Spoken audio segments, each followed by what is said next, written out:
Buenas tardes. Damos un saludo muy cálido a todas las personas que en esta tarde lluviosa en Cali nos acompañan.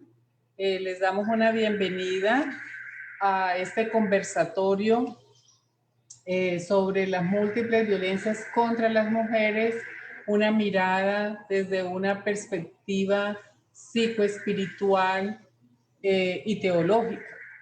Hoy nos acompañan tres personas que van a estar compartiendo con nosotros las reflexiones que han hecho alrededor de este tema.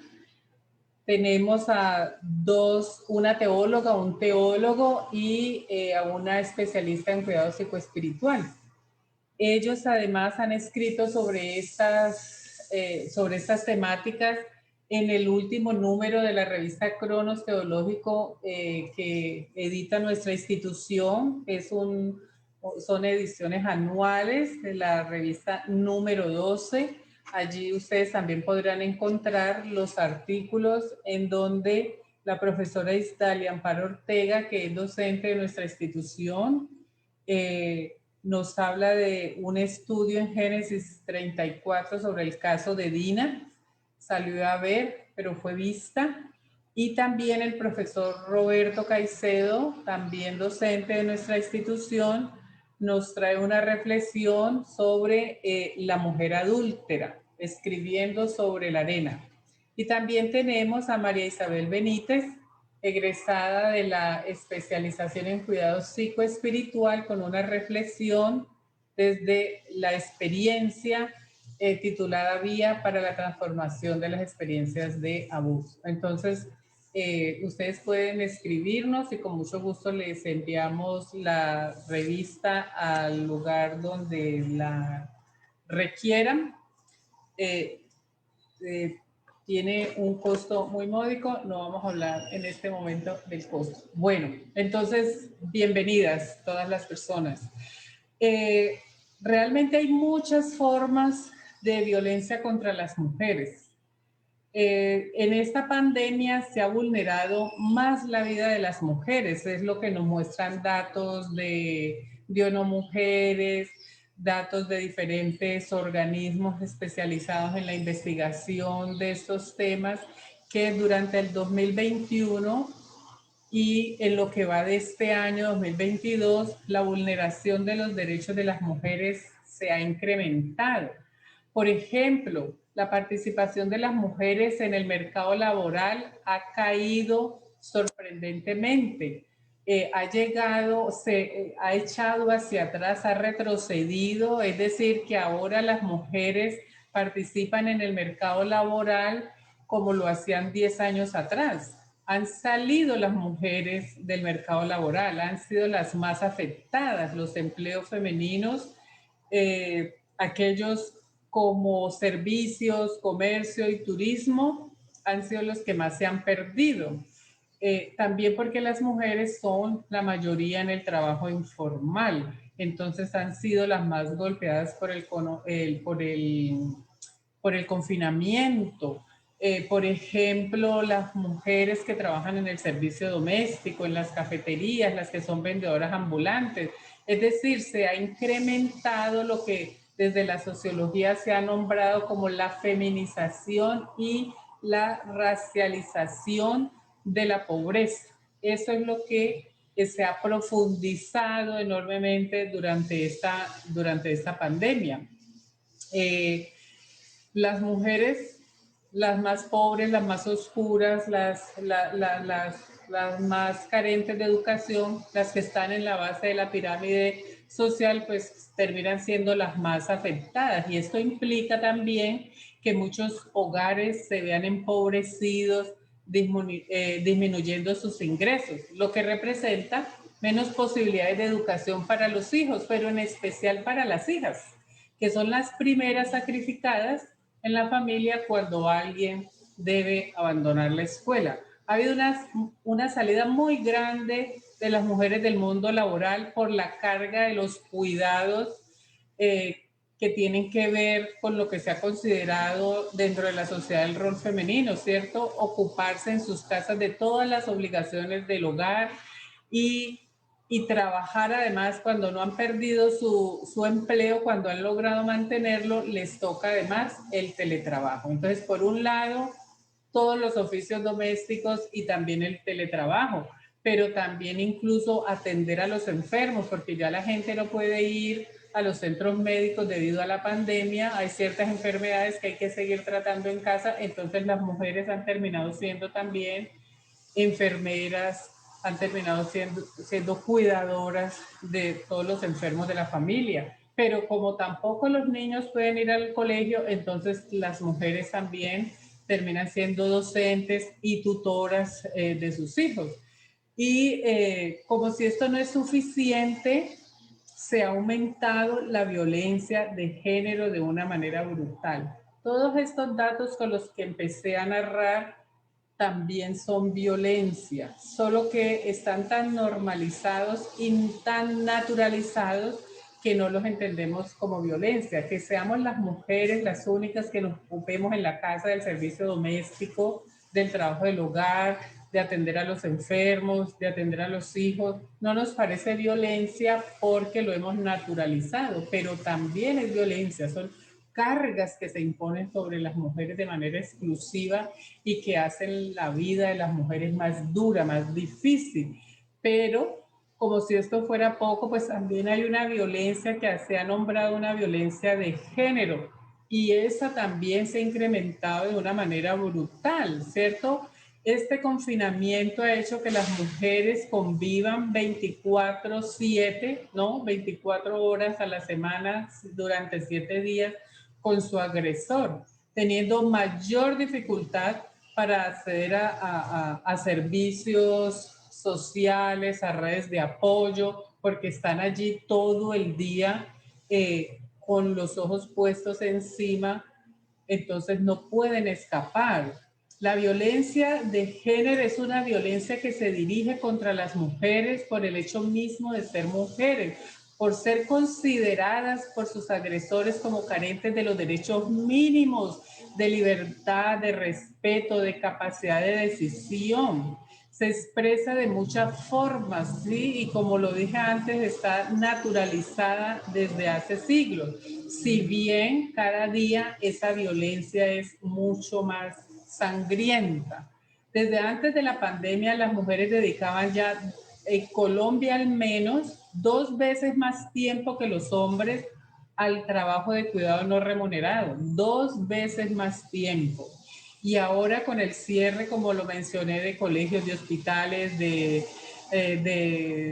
instituciones de educación, pues entonces todo esto se ha multiplicado.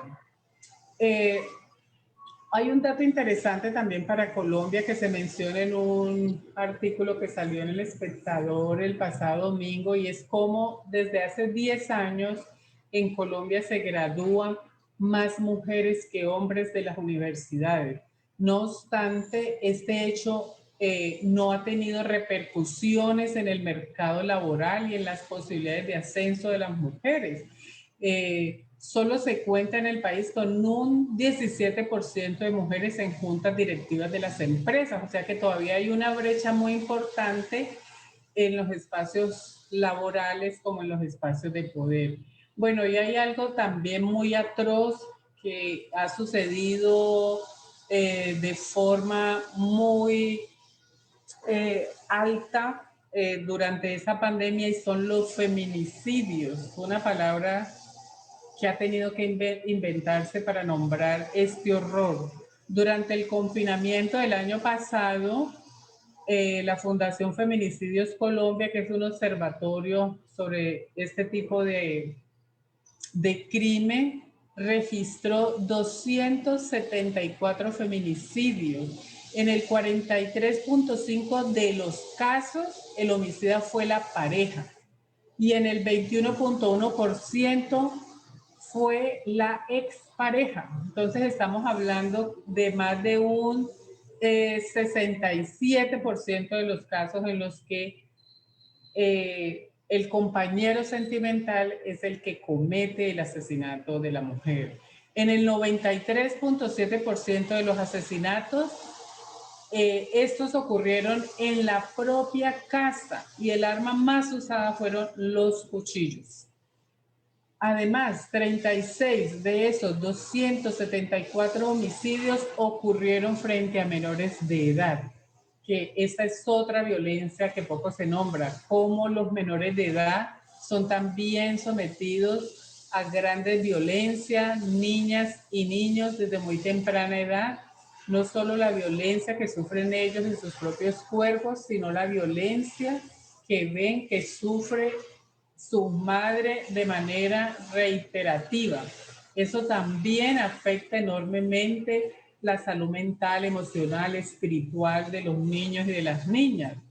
En el 2020 hubo 10 casos de incineración de mujeres en Colombia, de las cuales 6 murieron y 4 sobrevivieron. Y también se registraron 260 muertes violentas de mujeres, casos que están siendo investigados. Es decir, que esas 260 se suman a las que mencioné antes, a las 274 homicidios, y ya tenemos 534 registros de muertes violentas de mujeres. Casos que están siendo investigados y que seguramente no va a pasar nada porque los feminicidios, el asesinato de las mujeres es uno de los crímenes más impunes en nuestra sociedad. En lo que respecta a este año, al 2021, esta fundación ha registrado que del 1 de enero al 28 de febrero se presentaron 46 feminicidios, del 1 de enero al 28 de febrero. Casi un feminicidio por día. 11 de los cuales ocurrieron en Bogotá, 6 en Antioquia y 6 en el Valle del Cauca. Entonces, este hecho del asesinato de las mujeres es un hecho brutal. Si bien tenemos 5.000 años de patriarcado en los que se ha violentado a las mujeres, nunca en la historia de la humanidad se ha agredido y violentado a las mujeres como se las ha agredido y violentado actualmente.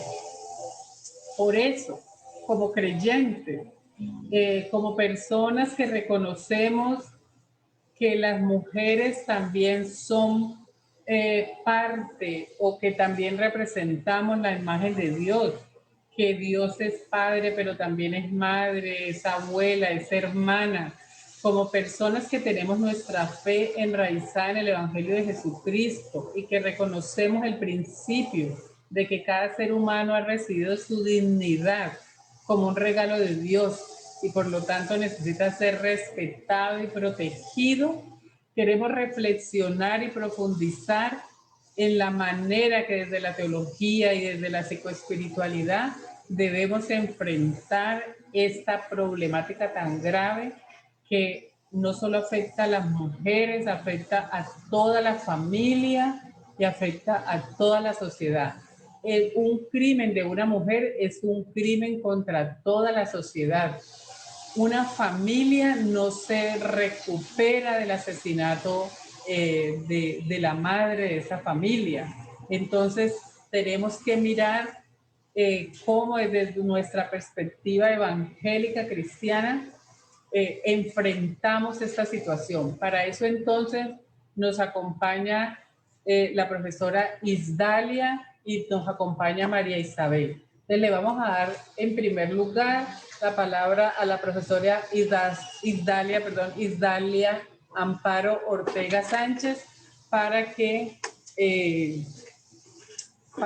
hable con nosotros, nos dé luces acerca de cómo enfrentar este grave problema con otra mirada que nos ayude a encontrar soluciones para esta situación. Hermana Isdalia. Muchísimas gracias, profesora Betty Ruth. Bueno, es un placer. Buenas tardes para todas y todos estar aquí con ustedes y compartir algunas de las reflexiones en torno al tema.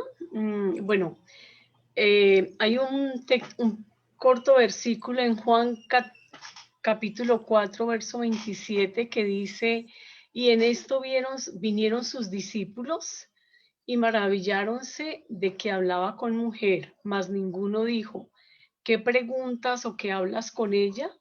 Y ese es el encuentro de Jesús con la mujer samaritana, que en el capítulo 4 de Juan presenta un diálogo muy, muy, muy interesante de Jesús con una mujer de Samaria, cuyo nombre no conocemos, conocemos solamente ese dato, pero lo que sí sabemos es que el diálogo es tremendamente profundo de ella con Jesús, y es un diálogo intercultural, es un diálogo intergénero, es un diálogo teológico. Y bueno, Jesús termina manifestándole a ella su mesianismo, y los discípulos que estaban afuera sencillamente llegan y por su condición de cultura patriarcal se asombran de que hable con ella, pero ni siquiera son capaces de preguntar qué es lo que habla, y dice mucho del contexto en cuanto a las relaciones con las mujeres. Entonces quería iniciar con ese comentario. Bueno, la mayoría de los textos sagrados y por supuesto la Biblia de las religiones, los textos sagrados de las religiones y por supuesto la Biblia, pues se escribe en contextos culturales patriarcales y mayormente piramidales. Entonces la Biblia no es la excepción. Y en el caso concreto, pues de los textos del primer y segundo testamentos, un líder o un grupo de líderes religiosos representaba al pueblo delante de la divinidad que tiene un nombre, bueno, va cambiando de nombre, pero especialmente la denominamos Yahvé. Y allí estaban incluidas las mujeres, pero muy pocas de ellas tuvieron cargos importantes reconocidos o por lo menos registrados en el texto, en los textos sagrados. En ese orden piramidal, las mujeres eran representadas por los varones de su familia. El padre primero, después el esposo, tempranamente las casaban, las daban en matrimonio. Si faltaba el esposo o faltaba el padre, volvían a la casa, entonces el suegro o el hermano o el tío, y si quedaban viudas con hijos varones, los hijos las representaban tanto en espacios privados como públicos. Y esa representación en todas las esferas las tenía el varón, aún la señal del pacto que Dios estableció con su pueblo en Abraham se hizo a través de los hombres, en el cuerpo de los hombres, y al hacerlo en el cuerpo de los hombres quedaban incluidas las mujeres de sus familias. Entonces, no solo eso, sino que eran consideradas propiedad de los varones y por lo cual podían tomar decisiones sobre sus vidas sin consultarlas generalmente, aunque había unas pequeñas diferencias entre ciertas edades y también un poco de mayor libertad en las mujeres del campo, pero no tanta. Entonces encontramos en la Biblia muchas narraciones, tristemente, de violencias contra las mujeres. Por ejemplo, culpables del pecado, y a partir de Eva, todas nosotras, las mujeres, somos las que a través de la historia los teólogos varones han dicho que somos la puerta del diablo, que somos la entrada al mal, que somos las débiles, las que fácilmente nos convencen, que somos las seductoras, entonces culpables de pecado, obligadas a mentir. Entonces, si el esposo le decía que dijera algo, ella no podía decir que no. Entonces, por ejemplo, es el caso de Sara y Abraham. Abraham la incita a Sara a mentir cuando viajan a Egipto, echadas de su casa junto con sus hijos, como Agar, junto con Ismael. El patriarca, que es Abraham, la echa y está apoyado, porque en esta cultura patriarcal también muchas de las mujeres vivimos esa marca y también somos patriarcales en algunas condiciones. Entonces, echada y apoyada por la esposa de Abraham, Sara, abandonadas y engañadas por su suegro patriarca, como el caso de Tamar en Génesis 38, donde después de haber tenido dos esposos hermanos en distintos momentos que mueren, ella tiene que esperar muchos años a que el otro hijo sea entregado según la ley para que ella pueda ser redimida y para que ellos puedan tener herencia, pero el suegro le le evita, le impide hacerlo y la manda de vuelta a la casa de sus padres. Además la manda vestida de viuda, y al mandarla vestida de viuda ya no tenía ninguna opción de volverse a organizar.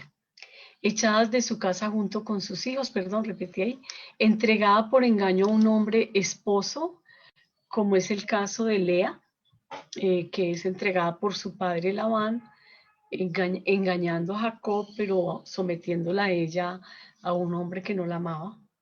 Violada por un extraño, que es el caso de Dina, como comentó Betty Rubén en la revista Cronos 12, hay un pequeño artículo sobre esta experiencia de Dina, y no redimida ni restaurada, sino simplemente vengada, pero no por razón de Dina, sino por razón del honor patriarcal, y muy cimentado eso por la religión.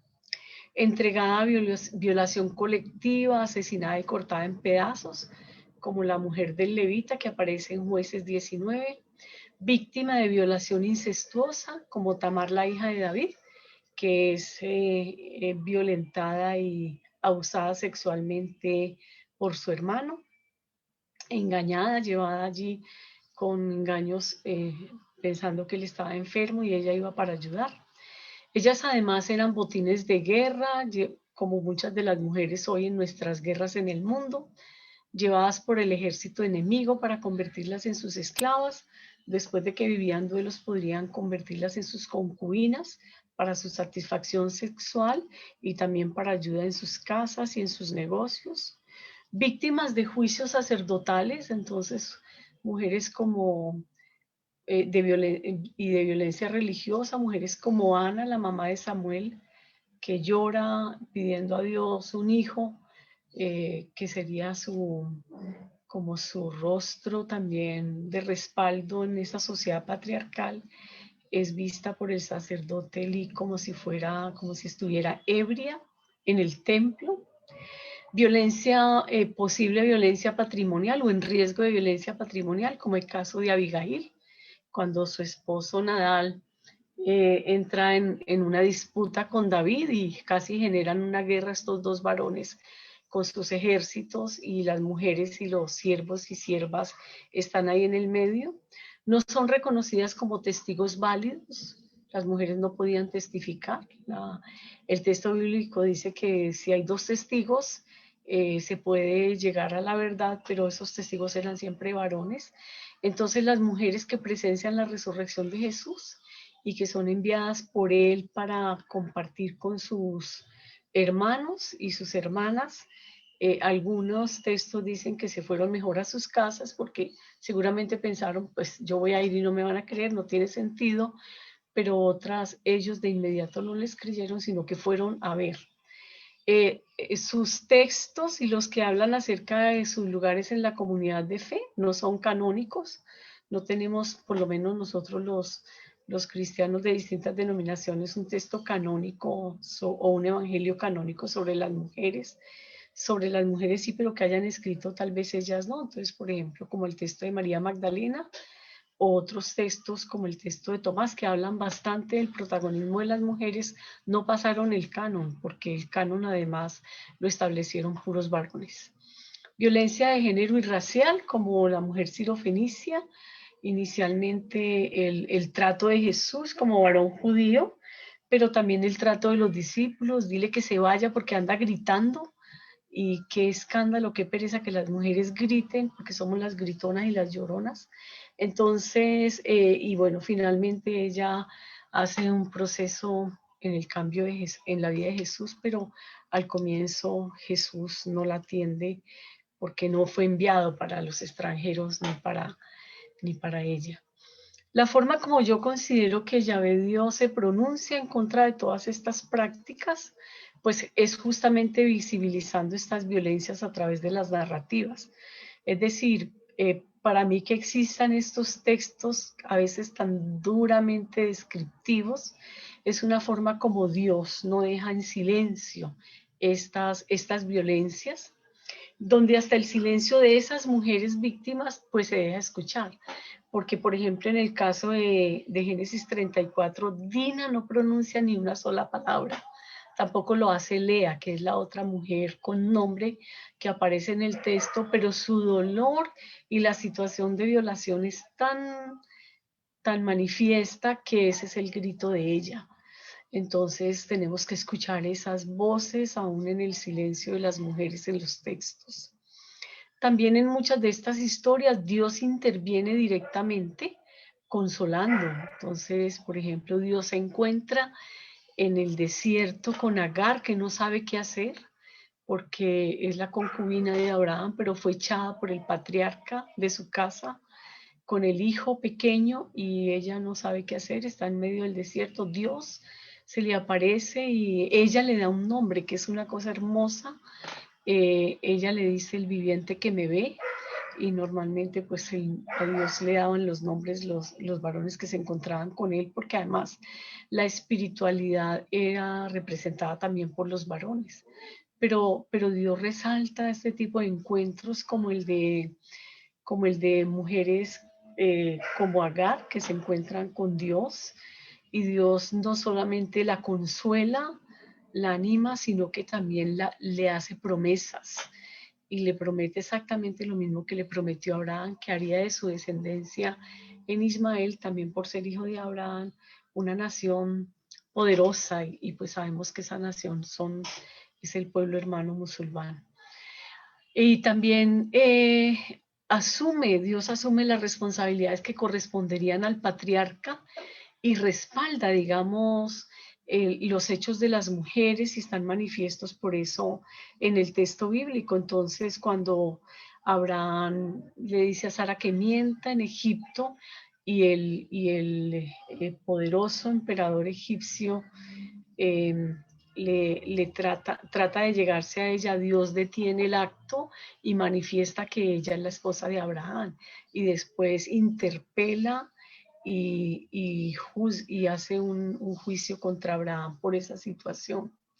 Pero también Dios le permite, por ejemplo, a Tamar enterarse de que su suegro se ha quedado viudo y que está visitando un lugar, y ella tiene una estrategia para llegarse a él y poder concebir y tener un hijo que la respalde en su vejez. Realmente tiene dos. Y en el texto no hay un juicio de que eso está mal hecho, sino que hay una respuesta en el texto de final del patriarca, que ha sido injusto con ella, y él reconoce que ella ha sido más justa que él. Entonces Dios permite esos textos, y Dios se asoma y se encuentra con las mujeres para contar con ellas, por ejemplo con María, la madre de Jesús, para hablarle y pedirle a ella que sea la madre de su hijo, que se encarna en nuestra historia, y también se aparece a ellas como se aparece a los varones. Entonces, para Dios no hay este tipo de discriminaciones, solamente que las interpretaciones bíblicas que hemos hecho, pues las hemos hecho desde este contexto patriarcal y piramidal. Entonces, obviamente vamos a proponer siempre una visión mediada por el varón de la divinidad. Entonces, ellas también pueden expresar sus necesidades y desacuerdos. Recuerdo Tamar, la hermana de Amnón, los hijos de David. Ella le dice, no hagas esto, no hagas esto, eso está mal delante de Dios. ¿Cómo me vas a abusar sexualmente? Yo soy tu hermana. Si quieres, hay leyes, puedes pedirme, podemos mirar qué otras maneras, pero no cometas esta abominación y este pecado delante del Señor. Pero en muchas oportunidades ellas no son escuchadas, sencillamente son agredidas, y algunas son agredidas hasta la muerte. Para lograr los cambios, bueno, ¿qué haríamos desde los aspectos, desde la teología, desde los elementos bíblico-teológicos? Y lograr, como por lo menos desde la perspectiva de la fe, desde la perspectiva de las comunidades de fe, desde la perspectiva de nuestros encuentros académicos en lugares donde se trabaja la espiritualidad, la religiosidad, lo religioso y lo teológico. Pues hay algunas pistas que se han trabajado a lo largo de muchos años por teólogas y teólogos que están en este camino, y por biblistas en nuestro mundo, también en nuestro continente. Entonces, algunas pistas serían: primero, tener otras miradas sobre la divinidad y descubrir rostros diferentes a los que el modelo patriarcal nos ha comunicado de las escrituras sagradas. Por ejemplo, descubrir eso que Betty Ruth mencionaba ahora, los textos donde Dios se muestra como una madre, los textos donde aparece cómplice de las mujeres en sus búsquedas de justicia, los textos donde hay la valoración y la defensa de las mujeres, los textos y las leyes que Dios da para tratar de evitar que las mujeres queden en condición de orfandad o mayor debilidad o mayor agresión, que tenemos que leerlos con cuidado, pero saberlos leer. Por ejemplo, cuando a Jesús le preguntan por qué Moisés permitió el divorcio, Jesús responde a sus discípulos porque el corazón de los hombres es duro. Entonces, a veces es mejor que una mujer se divorcie, aunque eso signifique muchas pérdidas y duelos, que esté al lado de un agresor o que esté al lado de un hombre que no la valore o que sencillamente la use sexualmente o que cometa con ella todas las violencias que se le permiten en un contexto como el nuestro. Entonces, el rostro de las mujeres que lo prefiguran y también el rostro de Jesús de Nazaret, que las incluyó en su movimiento como hermanas, discípulas, compañeras de camino y amigas íntimas. Entonces Jesús se dio en un contexto patriarcal ese permiso y el encuentro con muchas mujeres, como lo mencioné con la mujer sirofenicia y con la mujer samaritana, le permitieron a Jesús darle una revisión a su misión, a su proyecto histórico como varón, pero también como modelo de humanidad y poder tomar otras decisiones, ¿no? Entonces había sido enviado, según sus propias palabras, a los perdidos de Israel, pero las mujeres de otros contextos culturales rechazados por los judíos encontraron en Jesús la posibilidad de redimir esa propuesta y trabajar hacia adelante para una propuesta de sanación y salvación más integral y más universal.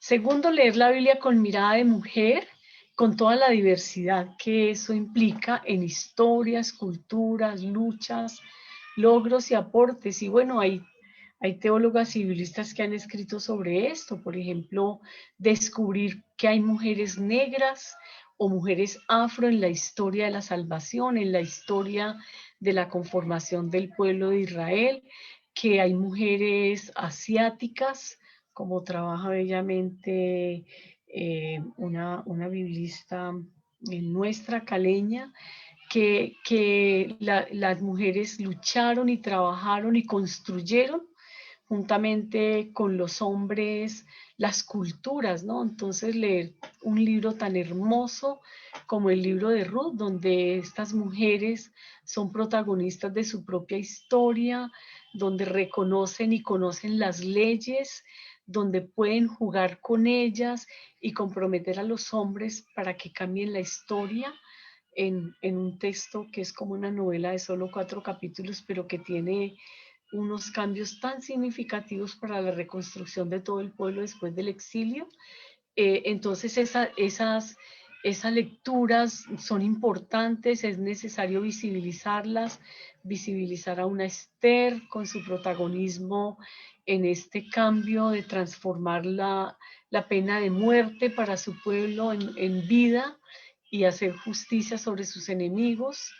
Y bueno, mujeres como María, como Marta y María, con sus declaraciones y su seguimiento de Jesús. En tercer lugar, visibilizar a las mujeres que poco son vistas y sobre las que poco se predica o enseña en nuestras comunidades de fe. Pocas veces he escuchado a pastores y a veces a pastoras o a sacerdotes predicar sobre mujeres, o si predican sobre las mujeres, pues es en condiciones de lo malas que somos, del cuidado que hay que tener con ellas, de lo que engañamos. Y bueno, en un contexto patriarcal como el de la Biblia, obviamente Dios representa lo masculino, el varón, y la iglesia o la comunidad representa a la mujer que engaña, que traiciona, que adultera, y es justamente por esa perspectiva. pero hay que visibilizar. Hay muchas mujeres en el texto bíblico, muchas sin su nombre, pero con sus hechos reveladores, emancipatorios, que nos pueden ayudar a mirar elementos y claves para hoy. Entonces, acompañarlas en sus denuncias de las violencias que han padecido en su historia y también evitar las revictimizaciones que sufren cuando se habla de ellas desde el sistema patriarcal de hoy. Las mujeres no tenemos por qué quedarnos calladas en las predicaciones cuando los varones o las otras mujeres predican, revictimizando aún más a las mujeres a partir del texto bíblico y hoy, ¿verdad? Trayéndolo al contexto. En cuarto lugar, también visibilizar y adoptar los textos prescriptivos para todos los tiempos, como por ejemplo el de Gálatas 3:28, que según el Satamés, Pablo tiene razón absoluta en afirmar la igualdad de condición entre varón y mujer. Pablo dice, es que en Jesús ya no hay ni varón ni mujer, ni esclavo ni libre, ni judío ni griego, y es porque esas eran las diferencias en los códigos domésticos, ¿verdad? El hombre estaba por encima de la mujer, el amo por encima del esclavo, el libre era visto mejor que el esclavo y por supuesto el judío era visto como mejor que todos los que no eran judíos. Entonces hay una nueva perspectiva y ese es un texto que prescribe para todos los contextos que seguimos esta fe. Pero hay una forma bautismal prepaulina, que es una declaración universal para todos los tiempos en este texto y que deberíamos siempre asumirlo así. Y cuando nos ataquen o ataquen a las mujeres como inferiores a los hombres, sobre todo desde nuestras comunidades de fe, estos textos son ayuda para nosotras y nosotros en esa perspectiva. Y no sacar algunos textos del contexto y aplicarlo literalmente en nuestras perspectivas eclesiales, haciendo de ellos dogmas para todos los tiempos. Por ejemplo, el texto de primera carta de los Corintios 14, 34, 35, que dice que las mujeres deben callar en las congregaciones. Y eso está en un contexto muy particular, una razón muy particular por la cual el autor de este texto dice eso, pero lo está diciendo además en el contexto de la profecía de las mujeres. Entonces parece contradictorio, pero es en una perspectiva muy particular de esta comunidad, pero ese texto lo sacamos de su contexto y lo traemos y lo aplicamos en nuestras iglesias y les decimos a las mujeres que ellas no pueden hablar, que no tienen cosas importantes para decir, que ellas pueden hacer muchas cosas, pero no pueden predicar, por ejemplo, no pueden ser ministras y otras condiciones.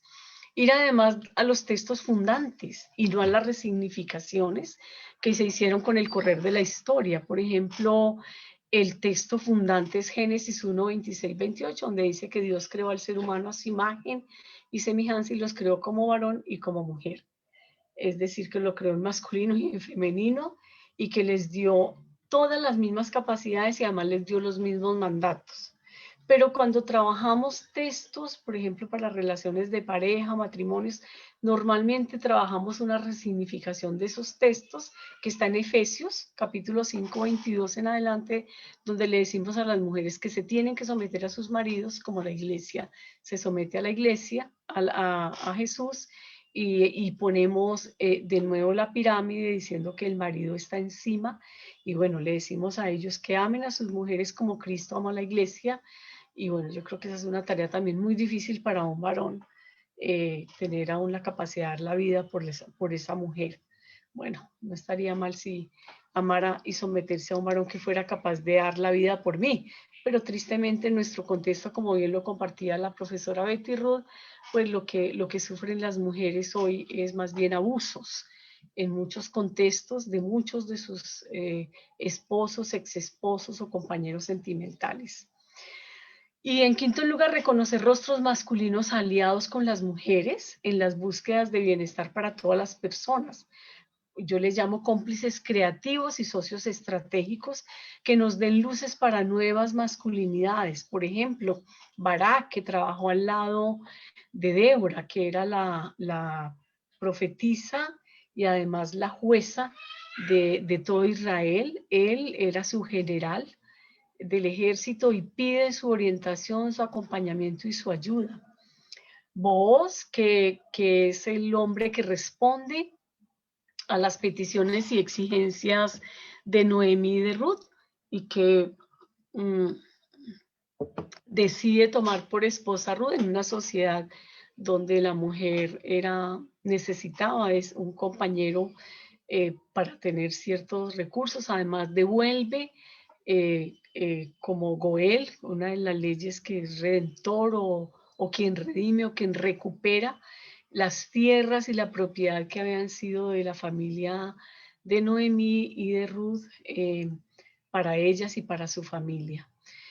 Los siervos de Abigail, que cuando entran en esta discusión, Nadal y David, y propone David una guerra con sus 400 hombres armados, los siervos vienen donde Abigail y le cuentan todo lo que está pasando y le piden que haga algo, y ellos son un poco los oídos de Abigail, y ella seguro tiene una buena relación con ellos y les escucha e impide que haya una guerra. Jesús, que fue tan cercano, defensor de las mujeres, son sus hermanas, sus amigas, sus compañeras, sus proveedoras, muchas veces en recursos económicos, son sus compañeras de viaje a la pasión, durante la muerte, la resurrección, son modelos para ejemplos de Jesús, son sujetos de sanidades, son las que le ayudan a repensar su misión, etc. Pablo, que aunque algunos le han tratado de misógino, pero por lo menos algunas de sus perspectivas y sus reconocimientos hacia las mujeres que caminan con él, como Priscila y Aquila, el esposo de Priscila, y otros varones que caminan con las mujeres, son sus esposas o no, sus hermanas en la sangre o sus hermanas en la fe, pero juntos y juntas van y llevan toda esta misión al mundo conocido. Y también entonces hoy trabajar conjuntamente con aquellos que están trabajando en nuevas masculinidades, que aportan, que buscan también la justicia de género, que son solidarios y que reconocen que también son víctimas y a veces ejercen el patriarcalismo, que es algo que culturalmente se ha construido y pues hay que trabajar para deconstruir. Y en ese sentido, el sexto punto, pues la deconstrucción del patriarcado, buscar nuevas formas asociativas, promover más el trabajo de las mujeres, reconocerlas, entonces reconstruir una reconstrucción de equidad y justicia de género que genere igualdad de oportunidades y condiciones para las mujeres y los hombres, que reconozca el trabajo y la labor de las mujeres, que les reconozca económicamente, aún desde el quehacer de la casa. Las mujeres aportamos entre el 38 y el 40% de la economía del hogar cuando hacemos trabajos en la casa, porque normalmente hacemos trabajos de cuidado y trabajos que si tuvieran que pagarse extra serían más o menos el 38-40% de la economía de la familia.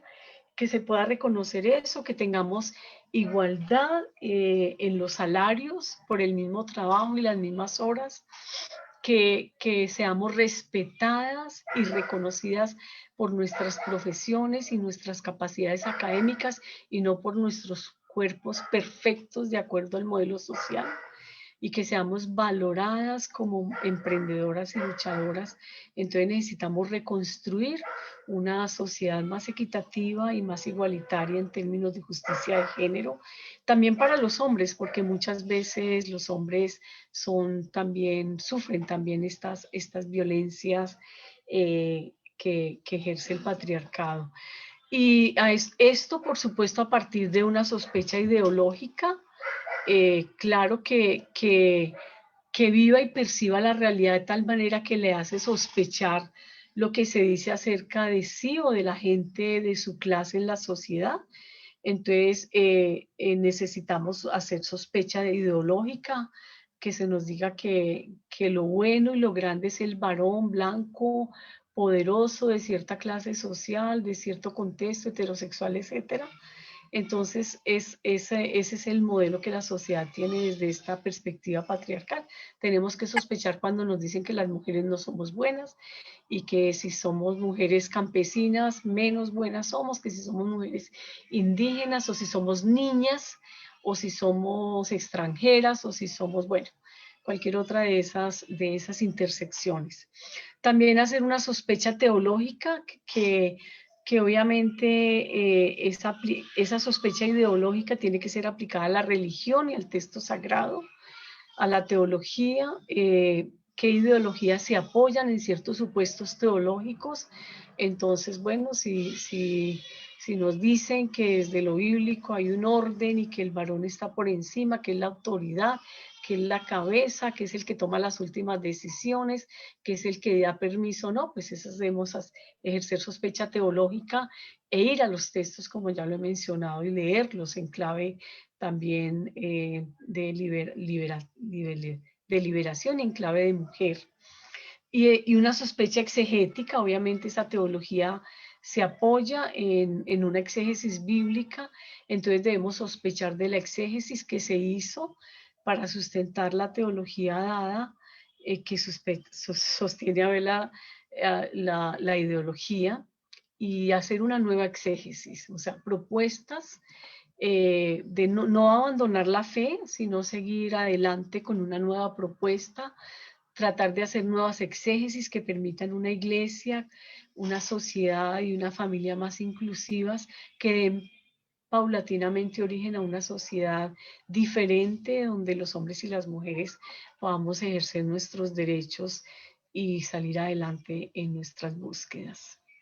Y bueno, entonces así una nueva lectura bíblica y una espiritualidad en perspectiva que sane, libere, restaure, son claves fundamentales para empezar a articular en busca de una nueva exégesis y una nueva hermenéutica que nos permita extraer principios para no justificar ningún tipo de violencia y mucho menos las violencias hacia las mujeres en los textos ni las que ocurren hoy. Esas narrativas bíblicas, por el contrario, nos deben animar a nuestras denuncias, deben advertir y prevenir de las violencias de las que podemos ser también víctimas y deben llevarnos a acciones concretas de apoyo a las mujeres en nuestras comunidades, familias y sociedades que sufren violencias de todo tipo, como las que mencioné y otras que no mencioné en su contra. Muchas gracias. Bueno, muchas gracias a ti por esta maravillosa reflexión, profesora Isdalia, que nos invita a una teología desde la sospecha. Vamos a pasar rápidamente a darle la palabra a la especialista en cuidado psicoespiritual, María Isabel Benítez. Hola, buenas tardes para todos. Muchas gracias por este espacio. Estoy muy contenta de estar aquí y tratando este tema que cada vez se hace un poco como más audible, más visible. Abrimos las redes sociales, vemos el periódico, estamos en televisión y podemos ver que en todo lado hay ataque contra la mujer, desapariciones, feminicidios, violencia contra la mujer por todo lado.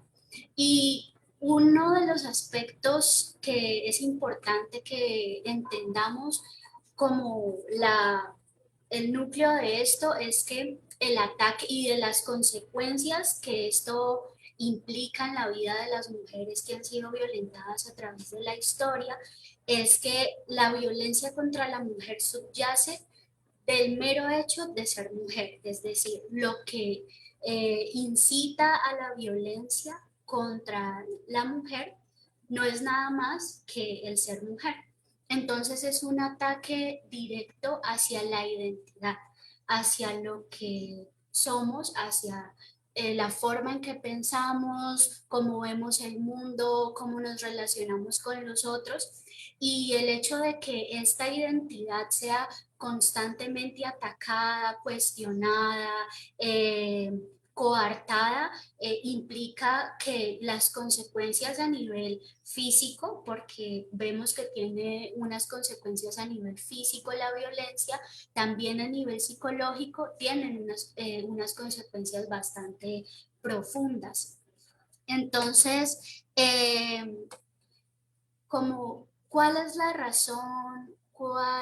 y yo me preguntaba por qué a través de la historia, incluso la profesora Isdalia lo decía, que incluso en la Biblia hay muchos escenarios donde se ve la violencia contra la mujer. ¿Por qué continúa? ¿Por qué persiste? ¿Por qué aún sigue estando presente? Y bueno, digamos que una de las respuestas era que hace parte de un todo, hace parte de un sistema, una estructura en la cual hemos crecido, en la cual seguimos creciendo, y posiblemente próximas generaciones, esperemos que no, que haya un cambio, y yo creo que se está gestando un cambio en las nuevas generaciones, podría seguir pasando. Entonces es una violencia que está instaurada en estructuras familiares, culturales, sociales, educativas, religiosas. Entonces la mujer, cuando mira, incluso yo he visto, miro y es por todo lado, situaciones de violencia, situaciones de vulneración de los derechos, de las libertades. Eh, Esto nos hace pues sentir recurrentemente expuestas y vulnerables, ante un mundo que está siempre poniéndote en condiciones de peligro. Mm, Cuando esta, bueno, a ver, la violencia contra la mujer, tenemos, no sé si algunos de ustedes, lastimosamente no traje la imagen, ha visto la pirámide de Maslow, donde como que pone en niveles las necesidades del ser humano. Y las primeras necesidades del ser humano vienen siendo biológicas, las segundas de seguridad, la tercera de pertenencia, reconocimiento, y por último de autorrealización. Entonces todos los seres humanos necesitamos, en nivel de importancia, tener estas necesidades cubiertas.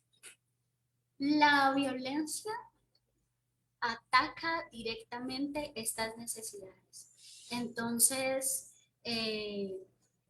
se ven coartadas las posibilidades de acceder en un nivel principal a las necesidades biológicas, a un sueño adecuado, a una alimentación adecuada, incluso a la alimentación. Mujeres que no pueden acceder a una alimentación balanceada, que no pueden comer o que solo pueden comer lo que la persona con la que están les diga. Luego, la de seguridad, que vendría siendo una de las más vulneradas. Ni siquiera en la casa o en la calle, sentirse segura, también una seguridad económica. Cuando hablamos de la violencia económica, no puedes tener acceso a tu sueldo, la persona con la que vivo me maneja mis honorarios como a él le parezca.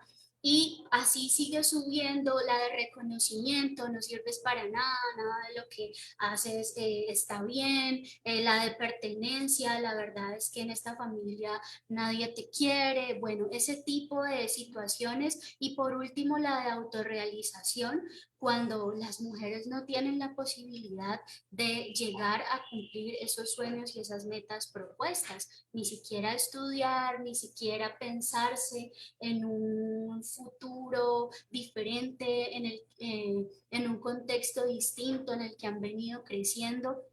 Entonces, esa vulneración de los derechos y esta invalidación de las necesidades, esta es lo que se presenta constantemente, digamos, como una de las características de lo que es la violencia contra la mujer. Primero, que surge de que el problema en sí es el ser mujer, y segundo, que se expone o lo podemos ver a través de las necesidades básicas o las necesidades humanas siendo coartadas, las libertades siendo coartadas, y en sí todas las que acabé de mencionar. Cuando esta violencia surge en un ámbito familiar, porque desde la casa se inicia con procesos de violencia, se inicia a decir cómo debería pensar la niña, qué debería decir, si debería opinar en esto, no debería opinar en esto, debería pensar de esta manera, actuar de esta manera. Cuando la violencia inicia desde el ámbito familiar, nosotros los seres humanos venimos al mundo y con la primera comunidad que nos encontramos es con la familia. Ese es nuestro primer mundo.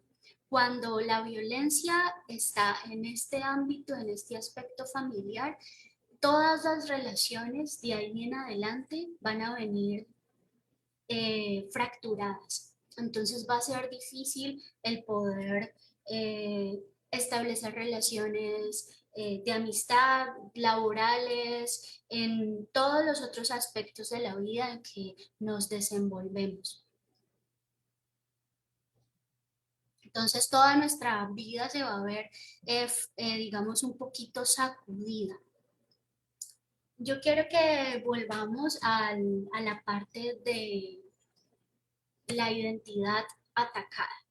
Entonces, nuestra identidad como mujer es la que está siendo atacada, es la que está siendo cuestionada, o la que está, como lo que genera el alboroto, el escándalo, la violencia, el piropo, el golpe, todo lo está generando el hecho de ser mujer. Y no nos podemos quitar eso, no podemos quitarnos el hecho de ser mujer porque de esa forma fuimos creadas. Entonces, usualmente se escucha el ya no soy yo. Cuando salgo a la calle, por ejemplo, tengo que modificar mis comportamientos, tengo que modificar mi forma de ser, tengo que modificar lo que yo quiero ser, como yo me siento, mi real, mi auténtica personalidad, y modificarla y adaptarme con el fin de no provocar esta violencia. Cuando esto sucede, nuestra espiritualidad, que vendría siendo el núcleo de nuestro ser, aquello que nos impulsa, aquello que nos orienta, aquello que nos lleva a trascender de lo que ya somos, incluso a ir por encima de las condiciones de vida, de los contextos en que nos encontramos, a incluso pasar por encima de lo que de nuestros deseos. O sea, es tan fuerte nuestro espíritu, nuestro núcleo del ser, que cuando estas situaciones de violencia se presentan, se ve coartado, se ve restringido.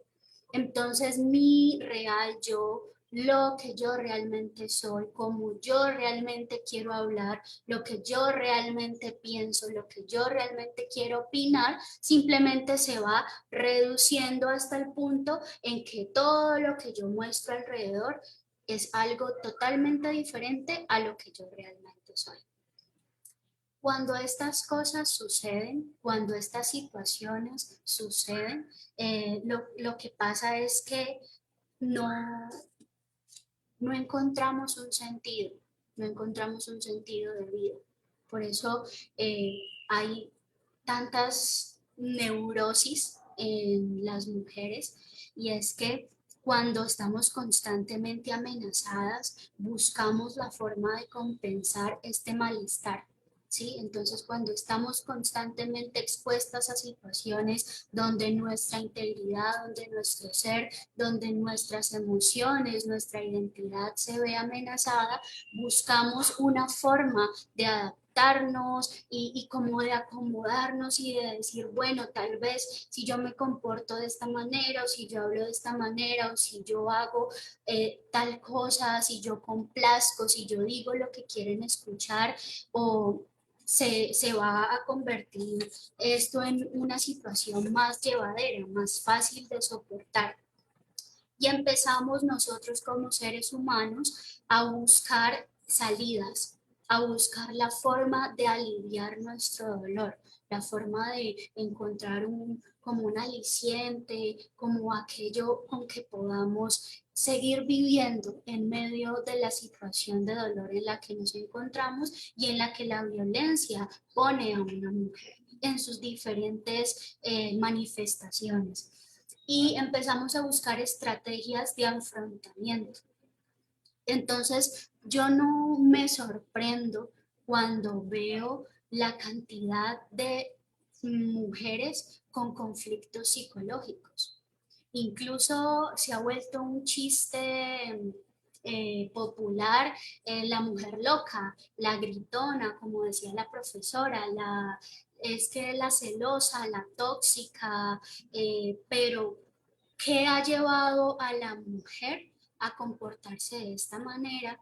Y ha sido en cierta, no puedo generalizar porque pues todas las historias son distintas, pero estas situaciones de amenazas constantes llevan al ser humano a buscar estrategias de afrontamiento.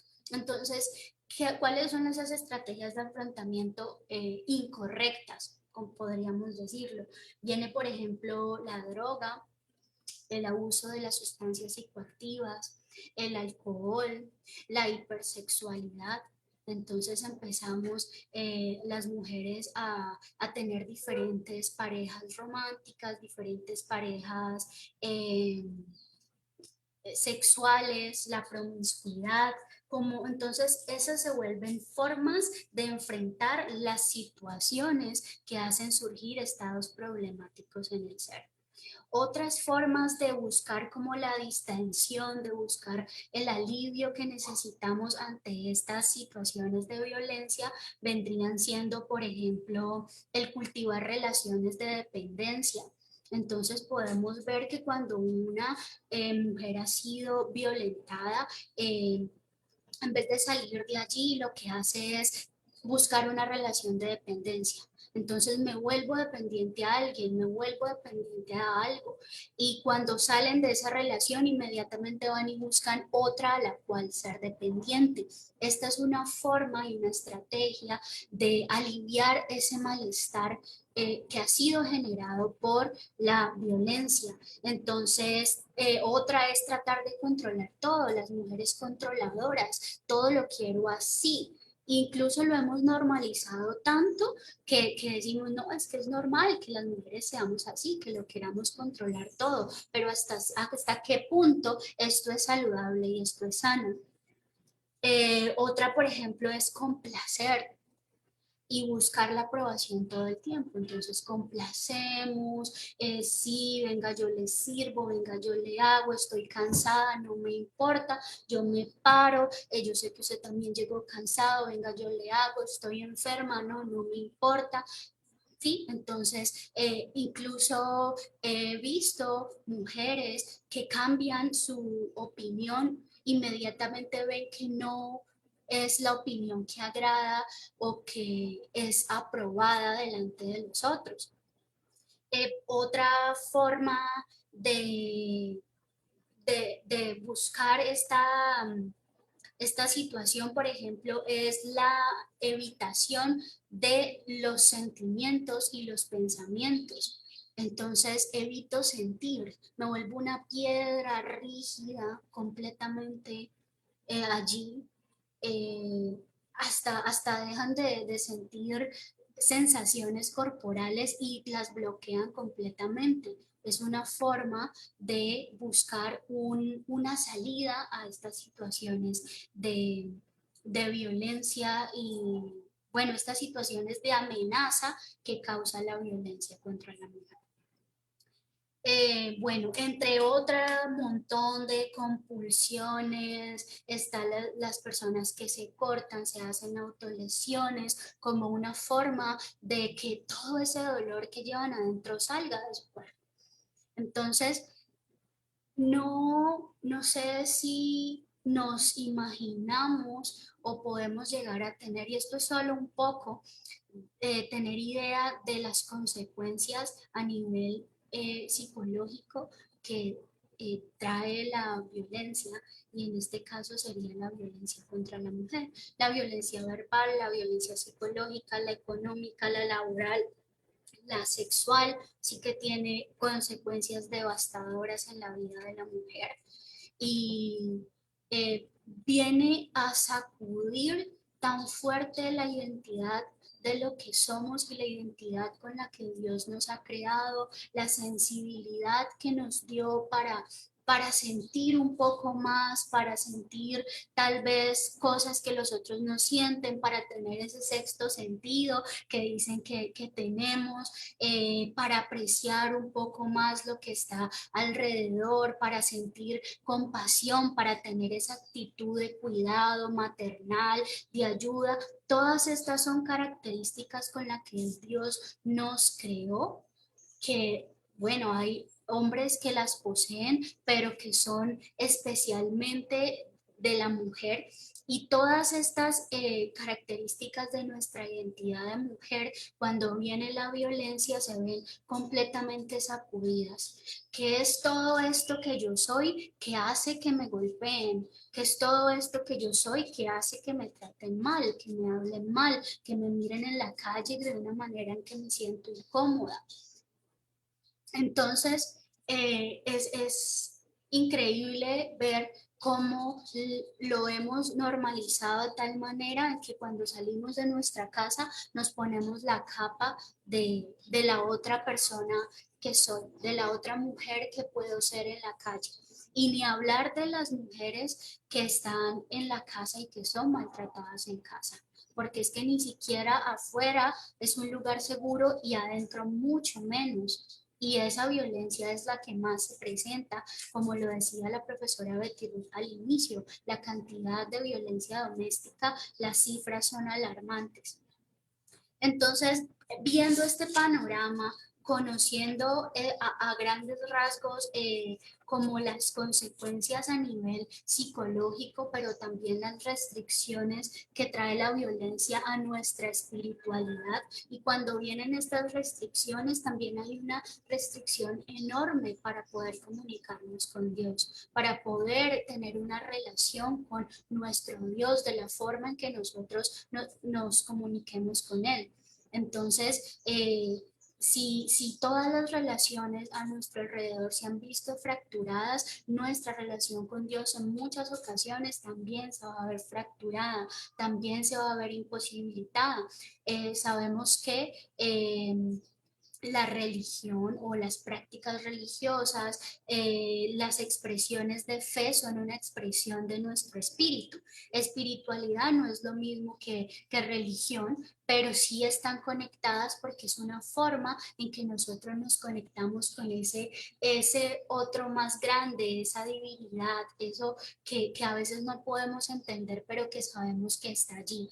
Entonces, cómo estas situaciones de violencia también distorsionan completamente la imagen de Dios para nosotros. Entonces pasamos de ver un Dios como lo plantea el Evangelio, ese Dios que está presto, ese Señor Jesús que habló con la que se suponía no debía hablar, que se acercó a la que se suponía no se debería acercar, que agachó la cabeza cuando a la mujer adúltera la sacaron y la iban a apedrear y llegó con una actitud de misericordia y de ternura. No logramos ver eso porque está tan distorsionada nuestra forma de ver la vida, nuestra forma de relacionarnos con nosotros mismos y también con el otro, incluyendo a Dios, que no logramos podernos agarrar de estas cosas hermosas y de este mensaje de esperanza que nos plantea el Señor.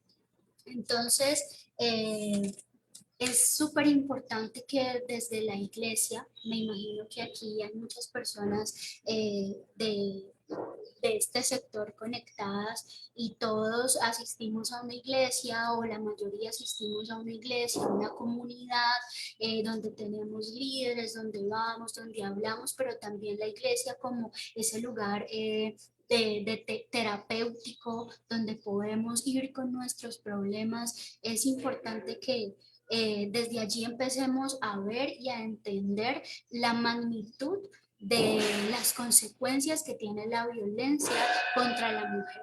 Entonces, cómo esto permea no simplemente lo físico, cuando hay golpes, cuando hay abuso, sino que también permea la mente, el corazón con las emociones y nuestro espíritu con nuestro impulso de vida, con nuestro sentido de vida. Entonces vemos mujeres, y yo creo que llegan mujeres completamente cansadas de todo, sin saber qué hacer, sin saber cómo seguir, sin saber cómo pararse al otro día, continuar, tal vez con sus hijos, tal vez con sus sueños, o mujeres que han tenido la valentía de salir de situaciones de violencia y no saben cómo volver a empezar, no saben de dónde sacar ese impulso, no saben cómo reconectarse con los recursos que tienen en su interior para tomar esos pasos necesarios para transformar esta situación de dolor y volverla una situación de sentido para la vida. Entonces es importante que desde la institución de la iglesia empecemos a comprender que toda la magnitud de esta situación y también empecemos a reconocer la necesidad de un trabajo interdisciplinario.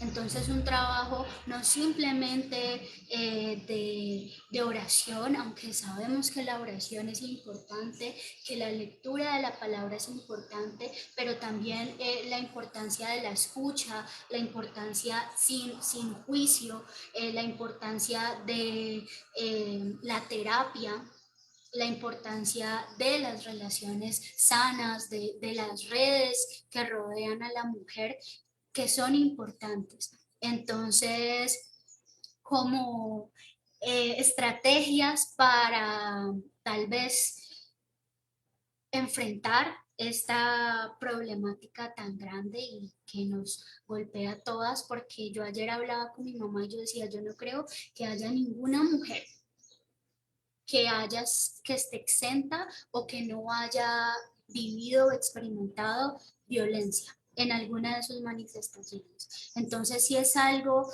tan cotidiano, si es algo que incluso ya hemos normalizado, es necesario que empecemos a buscar estrategias para transformar esta situación. Sabemos que debe ser una desestructuración de todo el sistema y a veces eso yo lo imagino y es para mí suena tan difícil, a veces hasta imposible, pero desde lo más pequeño, desde nuestras organizaciones más pequeñas, es decir, desde nuestra familia, empezar a hablar, empezar a establecer los roles de igualdad que tenemos tanto las mujeres como los hombres, empezar a visibilizar las violencias, porque la violencia contra la mujer no simplemente es el feminicidio, esa es lo más alto, ese es el nivel más extremo de violencia, pero para que haya un feminicidio tuvo que haber un acoso, tuvo que haber una violencia laboral, o tuvo que haber una violencia doméstica o una violencia sexual. Entonces, si podemos visibilizar esto y tratarlo como un todo en nuestra casa, en nuestro colegio, si somos maestras o si tenemos niños en el colegio, en nuestra iglesia, en nuestra comunidad, en nuestra universidad, de esa manera podemos empezar como a que se vengan abajo todos esos paradigmas que se han venido construyendo a lo largo de la historia. Entonces, bueno, en el artículo que está en la revista yo hablo específicamente de la violencia sexual, pero esto también aplica para todo tipo de violencia.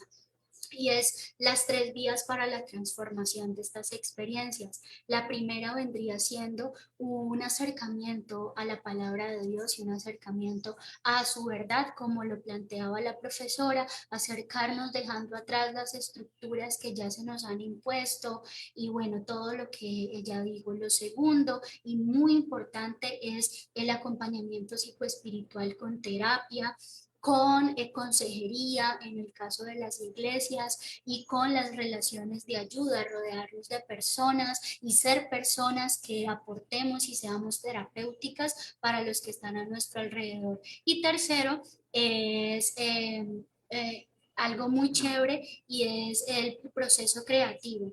Entonces, la simbología del juego, de las experiencias de transformación creadoras, simbólicas, como viene siendo el arte, la lúdica, la literatura, que también es muy buena. Entonces, acercarnos a estas prácticas como una forma de poder expresarnos y también como una forma de poder como un espejo, de poder ver y comprender estas cosas que pasan en nosotros, en nuestra comunidad y alrededor. Entonces, bueno, muchas gracias por su atención y cualquier pregunta, aquí estamos para contestar. Muchísimas gracias, María Isabel. Ya sabe, María Isabel es especialista en cuidado psicoespiritual, entonces pues ahí la tienen también para apoyar estos procesos de restauración y de sanación desde esta perspectiva. El profesor Roberto Caicedo entonces nos va a hacer un comentario de estas intervenciones y va a manejar el foro. Así que estamos abiertos a sus preguntas, comentarios, observaciones. Tienen la palabra. Muchas gracias, profesora Betty Ruth. Y también muchas gracias a la profesora Idalia y a María Isabel, que es egresada de nuestra especialización en cuidado y acompañamiento psicoespiritual.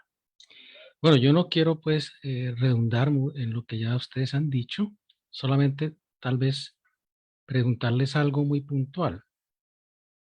Es porque ustedes nos han dado un panorama, en primer lugar, un panorama complejo, difícil, triste de tanto de la situación en el contexto mismo bíblico como en el contexto actual. Entonces, miren, uno puede mirar que hay relación entre esas dos realidades, ¿no? Entre el contexto bíblico y el contexto actual y en el tema de la violencia contra la mujer. Pero también ustedes nos han dado un panorama positivo, de esperanza.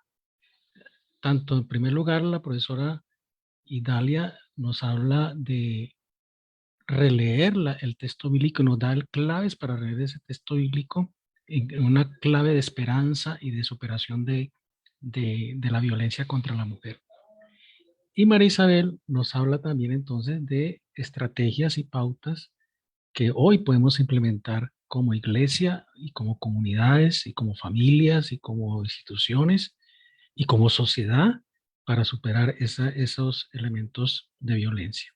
Entonces yo solamente tal vez les haría una pregunta como para redondear, para capitalizar lo que ustedes han dicho.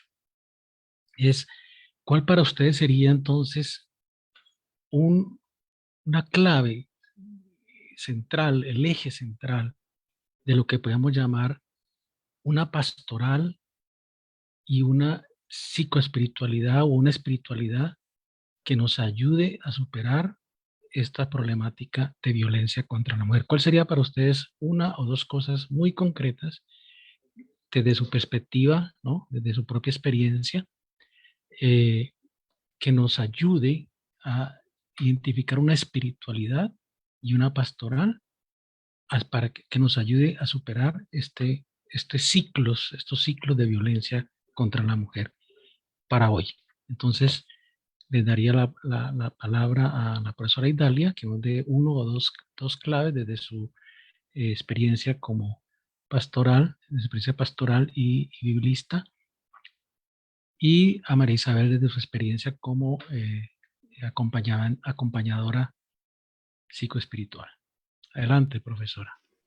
Gracias, profesor Roberto. Bueno, yo creo que una ya la di, es como hacer cambios muy puntuales en la forma, en la hermenéutica, en la exégesis y en la hermenéutica como se lee la Biblia, pero creo que en el nivel de pastoral bíblica sería con acompañamiento, es decir, poder generar grupos de apoyo para leer juntas y juntos, porque puede ser también involucrando a varones en ese proceso esos textos que son de prescripción más universal y que nos hacen reconocernos como iguales en medio de las diferencias, pero iguales en dignidad, en derechos, y que nos den la posibilidad de generar nuevas propuestas de acompañamiento pastoral para las mujeres y los hombres, para las mujeres víctimas y también para los hombres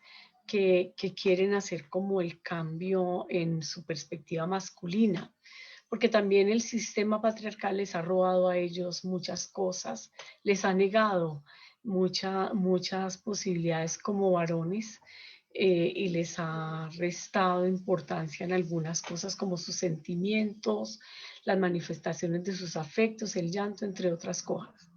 Esa sería una. Y dos, yo creo que poder escuchar el lamento de las mujeres con esta diversidad, ¿verdad? Entonces, mujeres negras o afro, campesinas, indígenas, niñas, jovencitas, adolescentes, mujeres viudas, viejas, me gusta más el término viejo, que puedan ser escuchadas en sus lamentos, pero acompañarles en un proceso de no me quedo en el lamento. Sacar todas esas energías, ese poder vital, esas capacidades y lograr que ellas puedan empoderarse de su propia realidad y tomar las decisiones y los cambios necesarios. Por ejemplo, en nuestra sociedad muchas mujeres que viven violencia doméstica de sus esposos, a veces de sus hijos, ellas temen salir del hogar, temen salir, uno, por el que dirán, dos, porque la religión les ha dicho que ahí se tienen que quedar, porque hicieron una promesa hasta la muerte, pero pues esa promesa hasta la muerte puede ser que a usted la maten. Entonces, poder acompañar esos lamentos, pero también esas decisiones, si debe salir, cuándo, cómo, qué hacer para tener los recursos y las condiciones necesarias para poder salir. Y mientras eso, hacer también una labor con los varones, con nuestros hermanos en la fe, con nuestros líderes, con nuestros esposos, con nuestros hijos, de ir cultivando y de construyendo ese modelo patriarcal y construyendo un nuevo modelo de mayor equidad. Entonces, yo creo que es una pastoral de acompañamiento que desde el texto bíblico leído en nueva perspectiva nos pueda llevar a nuevas acciones de acompañamiento y de decisiones. Gracias. Bueno, y yo considero que dos claves como para iniciar a pasar un poco de quedarnos en el problema y empezar a buscar una solución para esto. Primero, un reconocimiento de las violencias. Creo que es importante el poder reconocer el punto y la magnitud del problema para poder como impactar sobre este. Y segundo, el acompañamiento, pero que incluya también la espiritualidad, porque se ha hecho un acompañamiento a nivel físico y un acompañamiento a nivel psicológico, pero la espiritualidad se está dejando por fuera.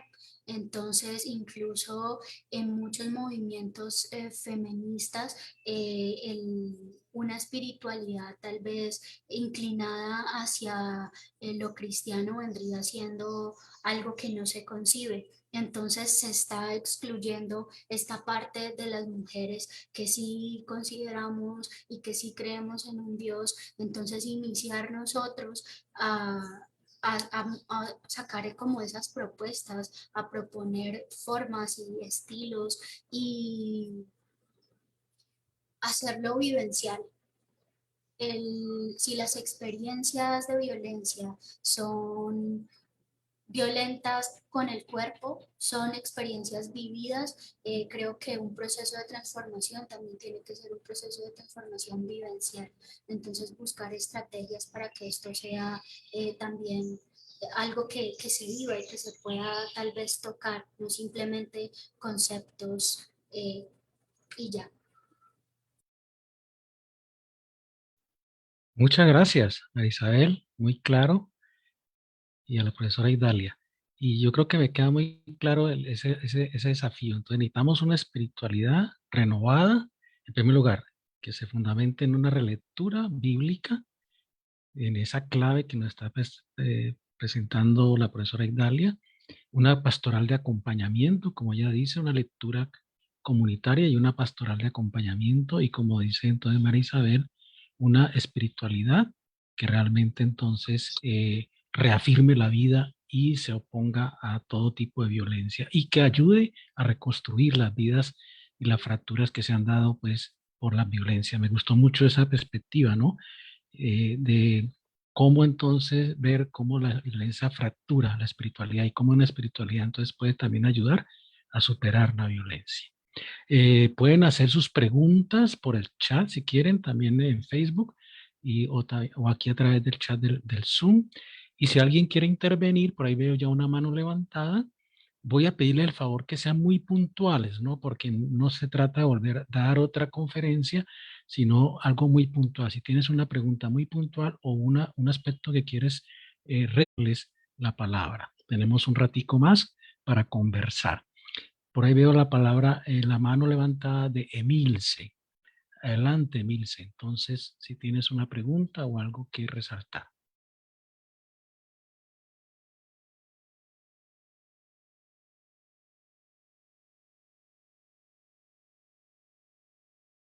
Buenas tardes, ¿me escuchan?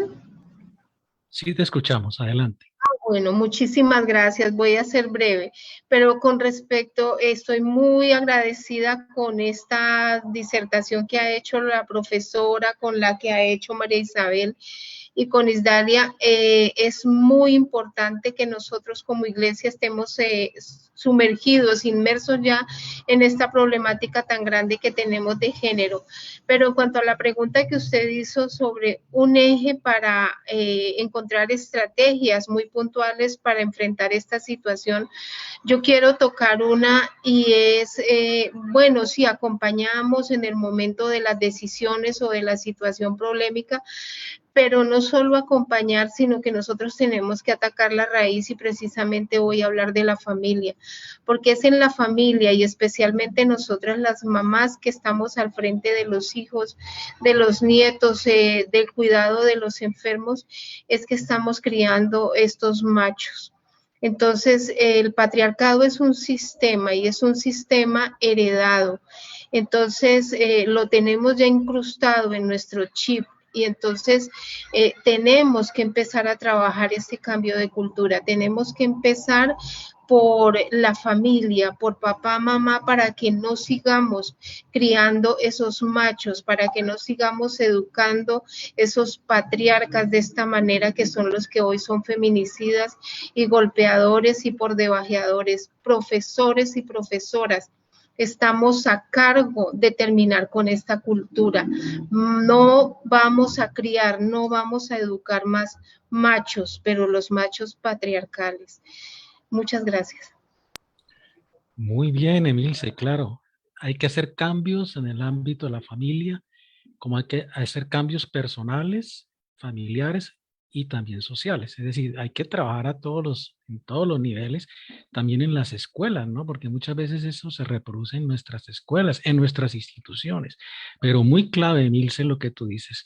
Mucho de esta problemática se da en el entorno de la familia, como también nos resaltaba María Isabel, y ahí tenemos que trabajar mucho. ¿Cómo estamos educando a nuestros hijos? ¿Con qué patrones? ¿Con qué valores? ¿Cómo nos ayuda en ese sentido entonces también la Biblia a reeducarnos en el ámbito familiar? Muchas gracias, Emilce, por esa contribución. ¿Alguien más le gustaría compartir alguna pregunta más? No veo otra mano levantada, ¿no? Roberto, Perdón. si me permiten a mí. ¿Quién? Vamos con la profesora Enería y después ¿quién más? ¿Quién más me está pidiendo? Shirley. Shirley, listo. Entonces vamos con la profesora Enería y con Shirley. Adelante, profesora Enería. Necesitamos, estoy pensando en la iglesia, tomar una bandera, ya que nos pusieron a hacer luz y sal de este mundo, porque hay demasiado machismo dentro de la iglesia. Entonces, empecemos por ahí, no nos vamos allá con el gobierno, empecemos por la iglesia. En la iglesia hay demasiado machismo, entonces necesitamos nosotros empezar a educar a las familias de la iglesia desde el niño en el día que nace, en todas las edades, en todas las etapas, y que la iglesia tenga una incidencia mucho más fuerte en la enseñanza de cómo son los hombres, cómo son las mujeres, y no en ese estado que la hermana decía del machismo, del patriarcalismo. Pero yo creo que la iglesia es muy fomentadora de este machismo y hay que empezar por ahí. Entonces, para mí el trabajo está allí, en este momento, con las familias, pero desde la iglesia.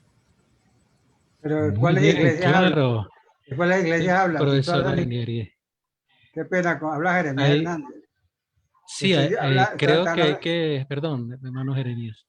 Creo que hay que pensar entonces que también en nuestras iglesias muchas veces fomentamos este patriarcalismo y este machismo. Entonces hay que hacer cambios en la familia y también en la iglesia, como está diciendo la profesora Neriet, y también en el ámbito de las instituciones, de muchas instituciones. Entonces hay que pensar que en nuestras iglesias también tenemos a veces mucho de este problema.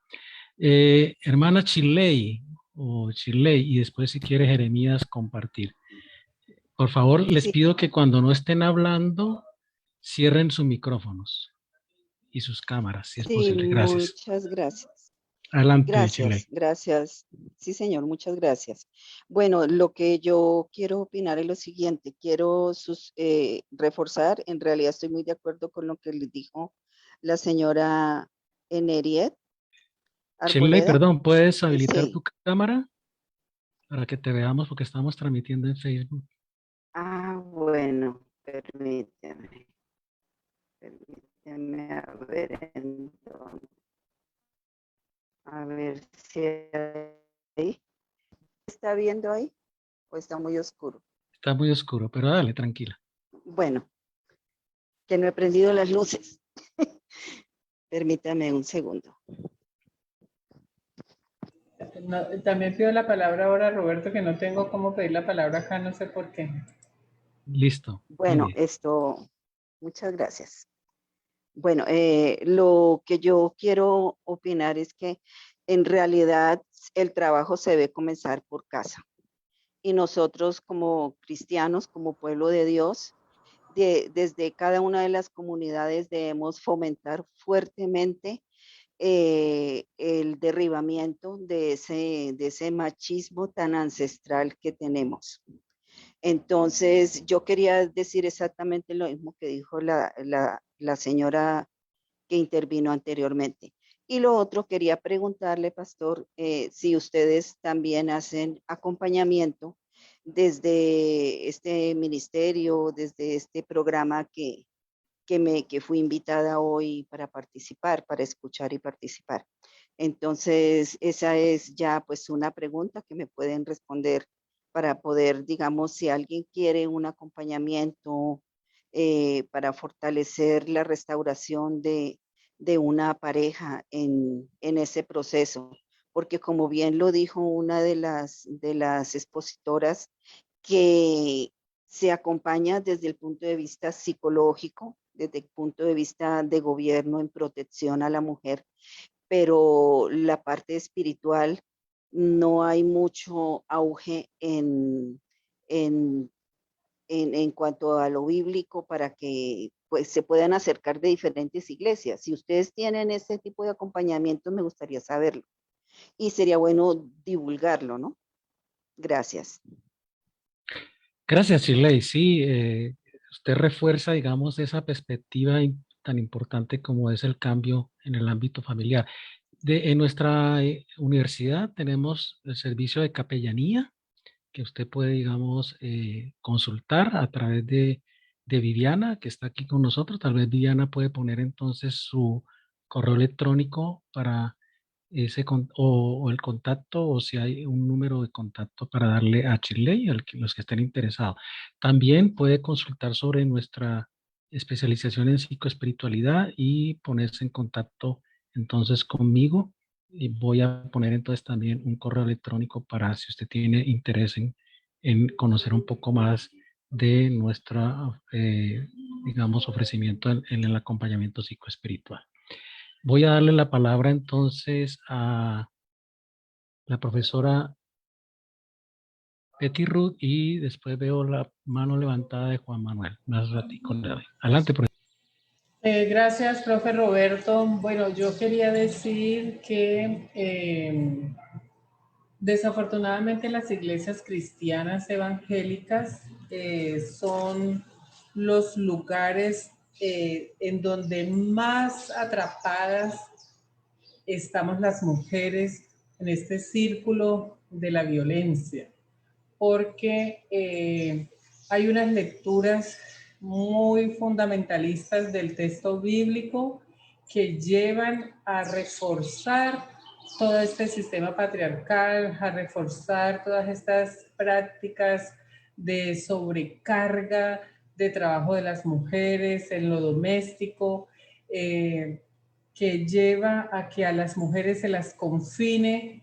Desde antes del confinamiento por la pandemia se pretenda confinarlas en los muros del hogar como el lugar único y exclusivo para las mujeres. Entonces yo creo que allí las iglesias cristianas, sin generalizar, ¿cierto? Como decía hace un rato María Isabel, no hay que generalizar porque pues siempre hay lugar para otras perspectivas, pero digamos que desde donde hay estas lecturas tan patriarcales de la Biblia que pretenden revertir los derechos que ya las mujeres hemos conseguido en muchos años de luchas, ¿sí? En muchos años de lucha, por ejemplo, el derecho a la educación, el derecho al trabajo, todavía se nos paga menos, pero ahora se pretende que ni siquiera salgamos a trabajar cuando el trabajo de las mujeres es imprescindible para la economía, no solo familiar, sino para la economía del país, tanto adentro como afuera de la casa. Entonces allí hay una falta de testimonio evangélico, de testimonio cristiano en esta actitud tan patriarcal, tan acérrima, que se realiza por parte de muchas iglesias que incluso tal vez ni desconozcan que las mujeres están sufriendo de violencia al interior de sus familias, pero hacen muy poco, o lo que le dicen a esa mujer es aguante y ore que él va a cambiar, ¿sí? Y pocas veces llaman al violentador a juicio. Muchos de estos violentadores son incluso pastores y grandes líderes que si llegan a cometer una situación de abuso, pues simplemente a la mujer que es víctima se le dice que se calle para que no vaya a entorpecer el liderazgo de esta persona. Entonces, todas esas actitudes son falta de testimonio, falta de reconocer que también las mujeres somos creadas a imagen y semejanza de Dios y que merecemos ser tratadas con respeto y dignidad. Entonces no se está dando ese testimonio, no se está tratando a las mujeres con el mismo respeto y con la misma dignidad que se trata a los varones. Y eso, hay que decirlo, es un pecado en el que está incurriendo la iglesia. Si una mujer necesita y quiere divorciarse de un hombre que es un maltratador, la iglesia no la apoya. Al contrario, lo que hace es intentar que ella permanezca en una relación que la puede llevar a la muerte, ¿sí? No solo porque el otro le quite la vida, sino porque hay muchas circunstancias que llevan, toda esa violencia puede generar unos malestares físicos, emocionales, espirituales, mentales, que finalmente la lleven a la muerte o la enfermen gravemente. Entonces hay que ponerse del lado de las mujeres. Hay que ponerse del lado de las mujeres, ese es el testimonio cristiano y evangélico, del lado de las mujeres, como también imagen y semejanza de Dios. Gracias. Entonces hay que ser bastante autocríticos frente a eso y no dejar pasar por alto esa situación, nos dice la profesora Enería. No sé si Jeremías quería decir algo, él había intervenido ahí, pero no sé si quería recalcar algo. Preguntaba también por el tema de la iglesia. O si no, entonces le doy la palabra a Juan Manuel. Pues muchas gracias. Adelante, Juan Manuel. Sí, buenas tardes. Muchas gracias pues por la invitación y a las profesoras, a las conferencistas. Muy interesante. Yo me disculpo, tuve algunos problemas con internet. Por acá se desconectó un rato y volvió. Pues, suele pasar los viernes. No sé qué pasa los viernes con los de Claro. Bueno, en todo caso, yo más que, pues, no sé si es una pregunta o un comentario. A ver, les comento. Yo trabajé con el proceso de paz en el gobierno de Juan Manuel Santos en la oficina del Alto Comisionado. Cuando el plebiscito ganó el no, a mí me mandaron como mediador entre algunas iglesias cristianas. Para quienes no me conocen, pues yo soy católico, pero primero pues soy cristiano, obviamente. Entonces me mandaron como mediador entre algunas iglesias cristianas no católicas para mediar también con algunos grupos o comunidad LGTBI. Pues estaba en toda la cuestión que se presentó con el enfoque de género del acuerdo de paz, ¿cierto? Que en últimas no era sino algo que decía la profesora Isdalia, es una perspectiva de género en el estudio, pues, cómo la violencia afecta de forma diferencial o cómo ha afectado de forma diferencial a los hombres y a las mujeres en la historia del conflicto colombiano. Algo que a mí me parece razonable, justo, necesario, o sea, era una discriminación positiva para darle prioridad al sufrimiento a las víctimas mujeres del país, pero eso tuvo mucha oposición. Y en las iglesias cristianas, pues, se confundió mucho con, digamos, como con, no sé, los privilegios que supuestamente se le iban a conceder a la comunidad LGTBI, que eso iba a conllevar a la homosexualidad, a la homosexualización del pueblo colombiano, más o menos, pues. Entonces, yo quisiera ver desde la perspectiva, pues no sé si de la profesora Isdalia, que es la que la escuché más hablando como de este enfoque de género que es necesario, cómo evitar ese enredo por parte de algunos fieles cristianos en unas iglesias que piensan que cualquier tratamiento diferencial de género es como la puerta de entrada digamos, a la aceptación acrítica de la comunidad LGTBI, que es otro tema, pues, sobre el cual no, esto da para otra conferencia.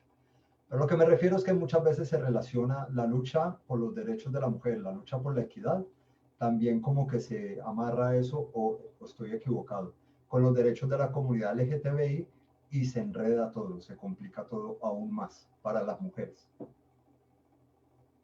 Buen tema, sí, buen tema, Juan Manuel. Claro, daría para bastante, pero bueno, escuchemos a la profesora Idalia si tiene ahí una pauta que decirnos al respecto. Muchas gracias, Juan Manuel. Bueno, sí, ese es un tema polémico, interesante y que debe debatirse también con mucha seriedad. Yo creo que yo me atrevería a decir que mucha de la discusión se ha dado por falta de conocimiento. Es decir, hay el mismo modelo patriarcal del que somos víctimas, hombres y mujeres, y que de alguna manera inconscientemente, históricamente hemos ejercido. Ese mismo modelo nos lleva a ver que hay una sola forma de ser mujer, o sea, que hay un ideal de mujer y que hay un ideal de hombre, y parece que en medio de eso no hubiera ninguna opción.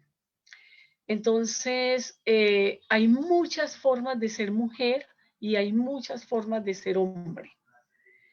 Entonces, creo que leer también las condiciones de las mujeres a través de un movimiento como LGTBI, o leer las condiciones de ese movimiento a través de las mujeres, es un problema de falta de conocimiento. es un problema de falta de profundización del tema, es un problema de falta de apostarle al tema.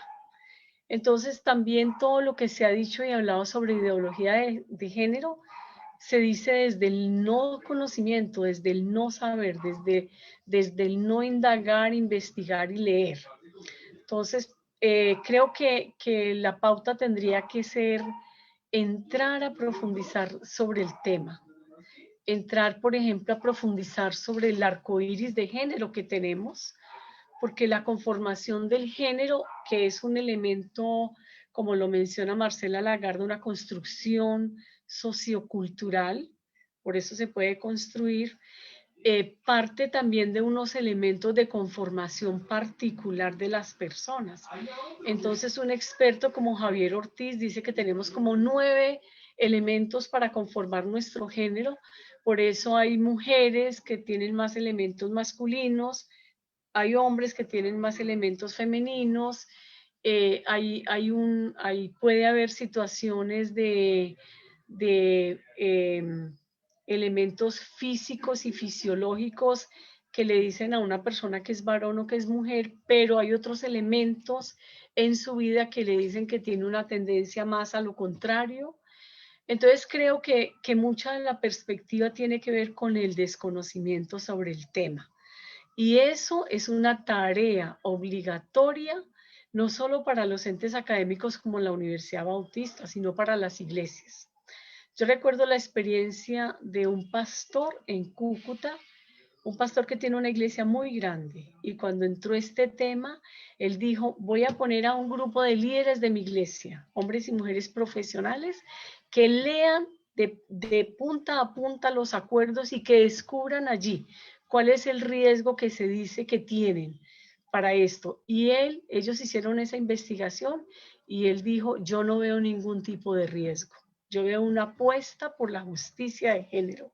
Yo veo una apuesta para que en el país quepamos todos y todas en este proceso, porque es que no podemos desconocer la marca religiosa que tenemos como país, y tú como católico lo sabes, ¿verdad?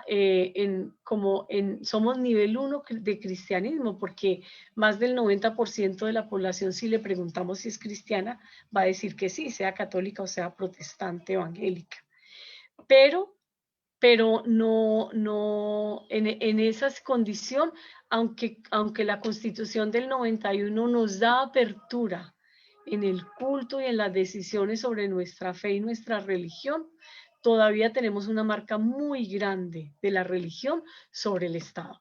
Entonces, muchas veces se escucha la voz de la religión en sus representantes, que mayoritariamente son hombres también, y no se escucha la voz de la necesidad de la población. Y creo que nuestra Constitución y también estos acuerdos tienen que ver más con las necesidades de las personas, independientemente de su fe. Entonces, la justicia y la Constitución ampara a la persona, independientemente de su fe. Por eso, aunque muchos protestantes o católicos no estén de acuerdo con la participación y con las personas del movimiento LGTBI, ellos también son personas de derechos.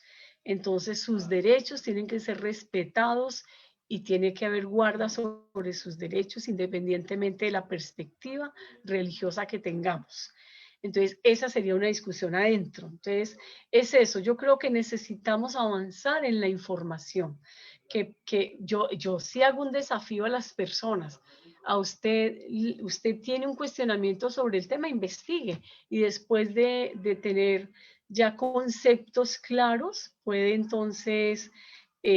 puede opinar sobre el tema, argumente a favor o en contra, pero no lo haga desde el desconocimiento, solamente acusado por la fe. Gracias. Muy bien, muchas gracias. Claro, es un tema bastante amplio, Juan Manuel y Dalia, que nos daría de pronto para proponer un tema, ¿no?, de discusión sobre este elemento de la ideología de género y eso de qué se trata y cómo podemos entenderlo. Y el llamado entonces es a que profundicemos, a que lo miremos y dejemos a un lado de pronto nuestros prejuicios y nuestras preconcepciones. Aquí ya tengo algunas comentarios en el Facebook que me están pasando Viviana. Carmen Alicia dice, estoy de acuerdo con Eneriet. Hay congregaciones que le dicen a la mujer cómo vestirse porque parece que ellas son las que tientan, pero se le debe enseñar a los hombres a tener también pensamientos limpios. Dice Miriam Erazo de Vidal, buenas tardes, mi nombre es Miriam. Considero que a la mujer se le debe instruir en el conocimiento de sus derechos.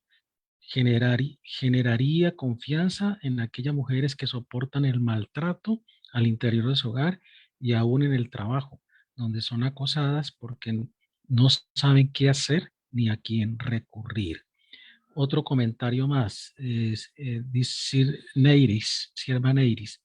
Pienso que nosotras debemos trabajar más seriamente para que sin ser tildadas de feministas o en el peor de los casos rebeldes, por una evidente mala interpretación de lo que dice la palabra en su intención, le ayudemos a los varones que no han entendido que realmente la redención incluía nuestra legítima posición ante los ojos del Señor. Bueno, a veces hay que ser algo rebeldes también.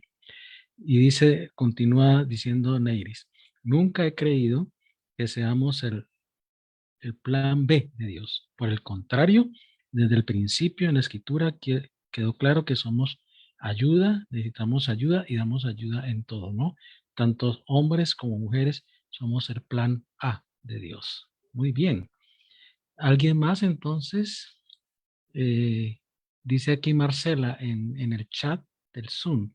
Sí, la desinformación ha sido un fortín para la movilización política del pueblo colombiano a la derecha extrema.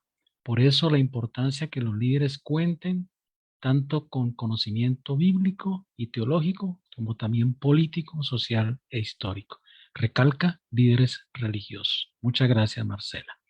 Muy bien, muchas gracias. Ya estamos casi acercándonos pues al final de este recorrido, de este tiempo.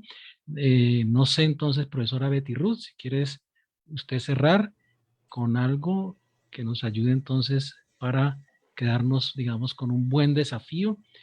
Allí en el chat, Viviana colocó entonces un teléfono de contacto y también están nuestros correos electrónicos. Adelante, profesora Betty Ruth. Bueno, no, lo primero es agradecer la presencia de todas ustedes a este conversatorio.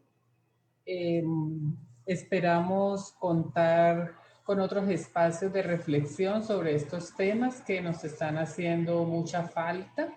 Como dije en un comienzo, las violencias contra las mujeres se han multiplicado de una forma que ya debería alarmarnos. Y también las formas tan extremas, ¿no?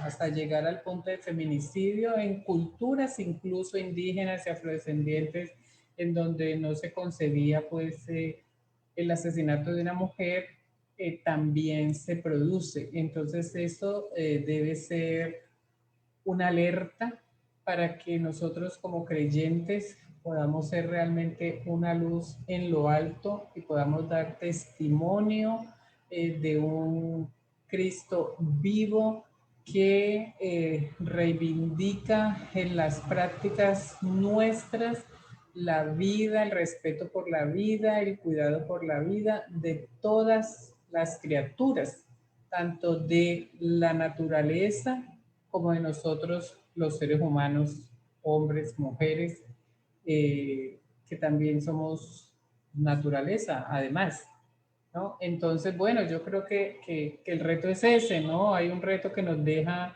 Isdalia, María Isabel y muchas de las personas que han intervenido también, de cómo desde una perspectiva teológica y psicoespiritual podemos acercarnos a otras lecturas del texto bíblico y de la realidad, para de esa forma poder enfrentar todas estas múltiples violencias contra las mujeres y construir otras masculinidades también, unas masculinidades no violentas, unas masculinidades más cercanas al modelo de Jesús, de ese hombre que fue Jesús. Entonces, los invitamos a escribirnos, a permanecer en contacto con nosotros y nosotras acá en la institución y a que estén muy atentos a nuevas convocatorias para conversatorios como este. Por ahora, entonces, una feliz noche y muchas bendiciones. Muchas gracias, profesora Betty.